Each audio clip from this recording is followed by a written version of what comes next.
So welcome back to our channel. So നമ്മൾ ഇന്ന് deal ചെയ്യാൻ പോകുന്നത് കോൺസ്റ്റിറ്റ്യൂഷൻ ഓഫ് ഇന്ത്യ, അതായത് S4 സെമസ്റ്റർ 4ലെ എല്ലാ ബ്രാഞ്ചസിലും മെയിൻ ആയിട്ടുള്ള പേപ്പറാണ് കോൺസ്റ്റിറ്റ്യൂഷൻ ഓഫ് ഇന്ത്യ, അല്ലെങ്കിൽ COI എന്ന് പറയുന്ന ഒരു സബ്ജക്റ്റ് ഉണ്ട്. മെയിൻ ആയിട്ടുള്ള അതിൻ്റെ ഒരു സബ്ജക്റ്റിൻ്റെ ഫസ്റ്റ് മൊഡ്യൂൾ 1 ആണ് നമ്മൾ ഇന്ന് സ്റ്റാർട്ട് ചെയ്യാൻ പോകുന്നത്. സോ മൊഡ്യൂൾ 1ലെ ആദ്യം നമുക്ക് മൊഡ്യൂൾ 1ൽ എന്തൊക്കെയാണ് പഠിക്കാനുള്ള സിലബസ് നോക്കാം. നമുക്ക് മെയിൻലി പഠിക്കാനുള്ള ടോപ്പിക്സ് വന്നിട്ട് എന്താണ് ഡെഫിനിഷൻ ഓഫ് കോൺസ്റ്റിറ്റ്യൂഷൻ എന്ന് പഠിക്കണം, അതേപോലെ ഹിസ്റ്റോറിക് ബാക്ക്ഗ്രൗണ്ട് ഓഫ് കോൺസ്റ്റിറ്റ്യൂഷൻ. ഈ രണ്ട് ടോപ്പിക്സ് ആണ് ഇന്ന് നമ്മൾ ഈ വീഡിയോയിൽ കവർ ചെയ്യുന്നത്. സോ എന്താണ് what is the definition of a constitution and the historic background of a constitution. കോൺസ്റ്റിറ്റ്യൂഷൻ്റെ ഹിസ്റ്റോറിക് ബാക്ക്ഗ്രൗണ്ട് ആണ് നമ്മൾ ഇന്ന് ഡിസ്കസ് ചെയ്യാൻ പോകുന്നത്. സോ നമുക്ക് ടോപ്പിക്കിലോട്ട് പോവാം. സോ നോക്കിയേ, what is the definition of constitution. ഞാൻ നല്ല സിമ്പിളായിട്ട് പോയിന്റ്സ് ആയിട്ടുള്ള കാണിച്ചിട്ടുണ്ട്. എന്താണ് കോൺസ്റ്റിറ്റ്യൂഷൻ്റെ ഡെഫിനിഷൻ? ഓക്കെ, എന്താണ് കോൺസ്റ്റിറ്റ്യൂഷൻ്റെ ഡെഫിനിഷൻ? ഫസ്റ്റ് പോയിന്റ് നോക്കി, it is the fundamental law of country. So നമുക്ക് പറയാം എന്താ വാട്ട് ഈസ് എ കോൺസ്റ്റിറ്റ്യൂഷൻ, അല്ലെങ്കിൽ what is mean by constitution എന്ന് വെച്ചാൽ നമുക്ക് എന്ത് പറയാം? It is the fundamental law of the country. ഒരു കൺട്രിയുടെ ഫണ്ടമെന്റൽ ലോയിനെയാണ് കോൺസ്റ്റിറ്റ്യൂഷൻ എന്ന് പറയാം. സെക്കൻഡ് പോയിന്റ് നോക്കി, it is a body of rules and regulations written as well as unwritten whereby the government is organized and is functioning.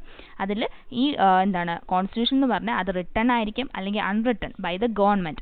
എന്തായിരിക്കും അത്? Mainly rules and regulations. Rules and റെഗുലേഷൻസിൻ്റെ ബോഡിയും സ്ട്രക്ചറും ഈ കോൺസ്റ്റിറ്റ്യൂഷനിലാണ് ഉൾപ്പെടുത്തിയിരിക്കുന്നത്. അത് റിട്ടൺ ആയിരിക്കും, അൺറിട്ടൺ ആയിരിക്കും. നെക്സ്റ്റ് നോക്കിയേ, it is the collection of fundamental principles according to which powers of the government, rights of the governed and relations between the two are adjusted. അപ്പോൾ ഇത് നമുക്ക് എന്തെന്ന് ഡിഫൈൻ ചെയ്യാം? It is the collection of fundamental principles. Fundamental പ്രിൻസിപ്പിൾസിൻ്റെ ഒരു കളക്ഷനാണ്.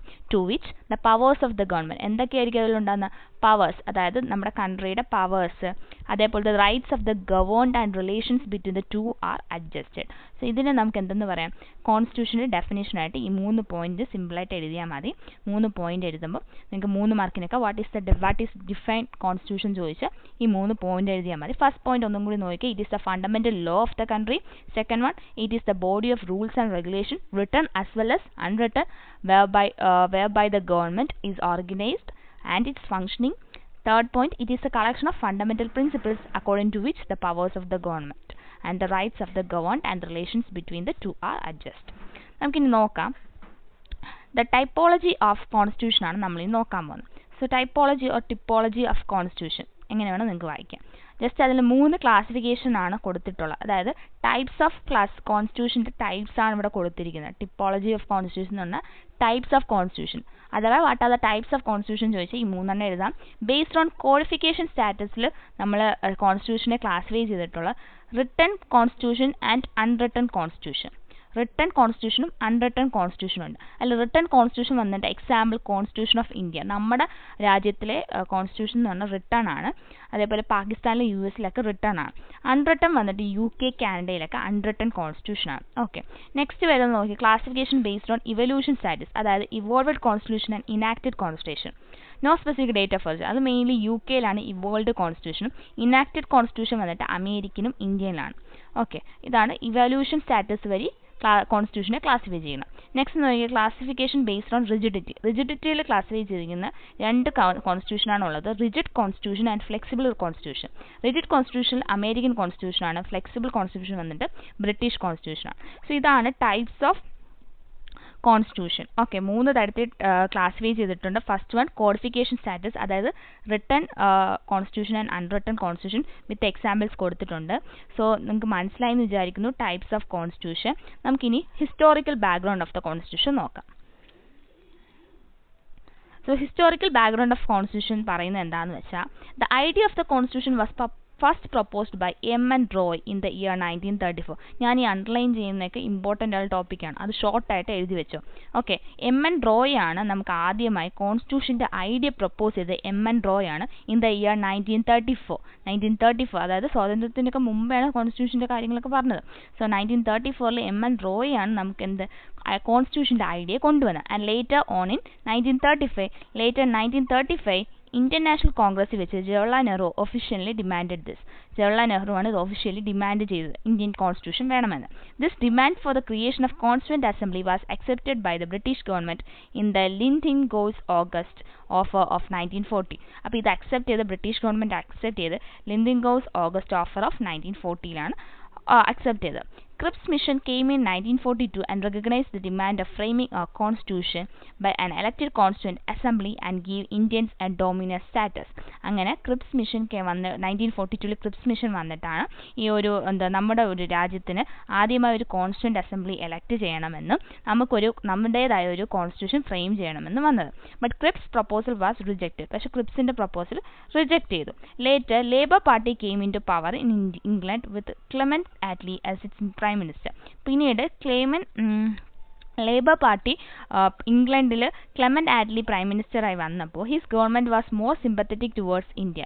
കുറച്ചും കൂടി ഇംഗ്ലണ്ടിലെ ഗവൺമെന്റ് കുറച്ചും കൂടി ഇന്ത്യയോട് സിമ്പത്തറ്റിക് ആയിരുന്നു. അതായത് കുറച്ച് കാര്യം അങ്ങനത്തെ കാര്യങ്ങളൊക്കെ ഉണ്ടായിരുന്നു. Wanted to solve the problems of ഇന്ത്യൻസിന്റെ പ്രോബ്ലംസ് സോൾവ് ചെയ്യാൻ അയാൾക്ക് ഭയങ്കര ആഗ്രഹമായിരുന്നു.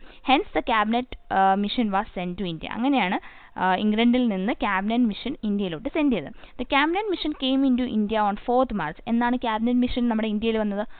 4th March 1946. It consisted of 3 British members ആണ് അതിലുണ്ടായിരുന്നത്. അത് Lord Pethick Lawrence, Sir Stafford Cripps and Mr. Alexander.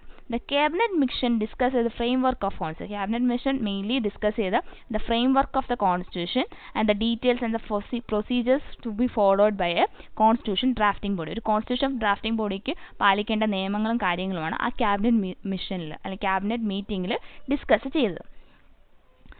As per the suggestion of Cabinet Mission, Cabinet Mission's suggestion prakaram, a constituent assembly will be formed by the representatives of provincial assemblies and the princely states. Princely states in the provincial assemblies in the representatives veri or a constituent assembly form chedu.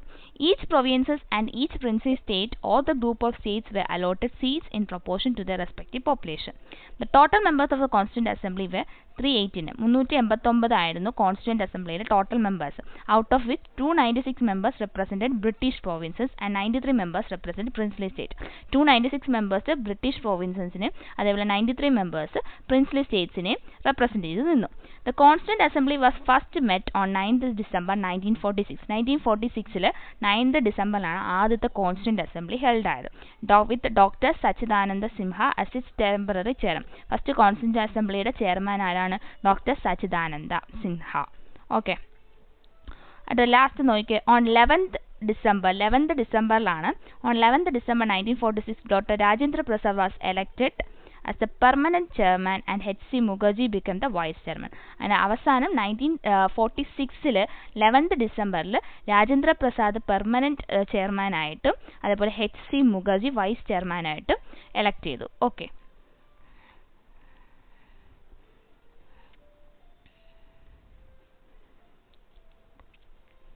Doctor Bhimrao Ambedkar, അതാണ് BR Ambedkar, become the chairman of drafting committee on December 11, 1946. 1946 December 11 നമ്മളെ doctor BR Ambedkar drafting കമ്മിറ്റിയുടെ chairman ആയത്. The first sitting ended on 23rd December 1946. First sitting end. The All India Muslim League demanded a separate assembly for Pakistan. On 26 July 1947, Governor General Lord Mountbatten announced the setting of a separate Constituent Assembly for Pakistan. അങ്ങനെയാണ് 1947 July 26 Lord mount batten announce ചെയ്തത് പാകിസ്ഥാനിൽ ഒരു separate constituent assembly വേണമെന്ന്. The Constituent Assembly mean for India constituted of 299 members. നമ്മുടെ ഇന്ത്യക്കുള്ള constituent assembly 299 members അടങ്ങിയതാണ്.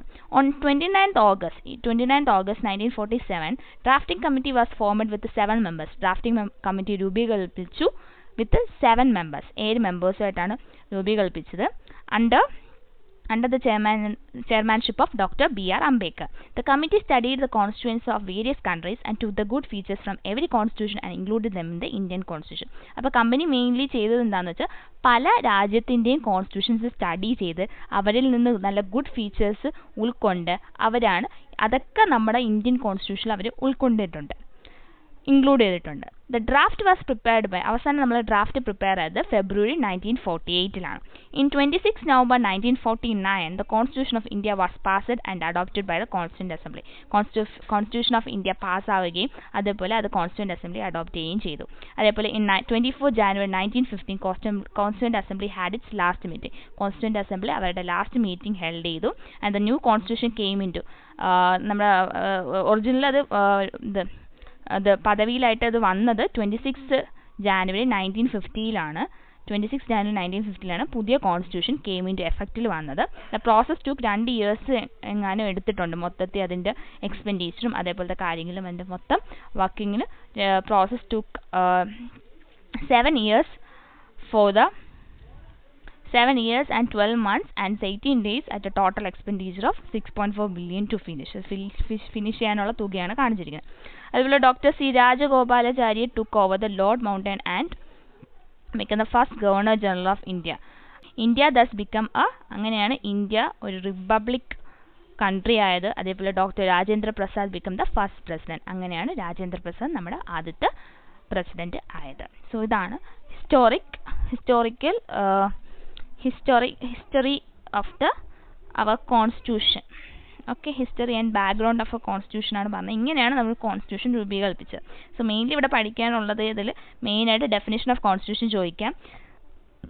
By chance history of the constitution ചോദിച്ചാൽ ഈ പറഞ്ഞിരിക്കുന്ന പോയിന്റ്സ് ഒക്കെ ഇൻക്ലൂഡ് ചെയ്ത് എസ്സേ ആയിട്ട് ചിലപ്പം ചോദിക്കാൻ സാധ്യതയുണ്ട്.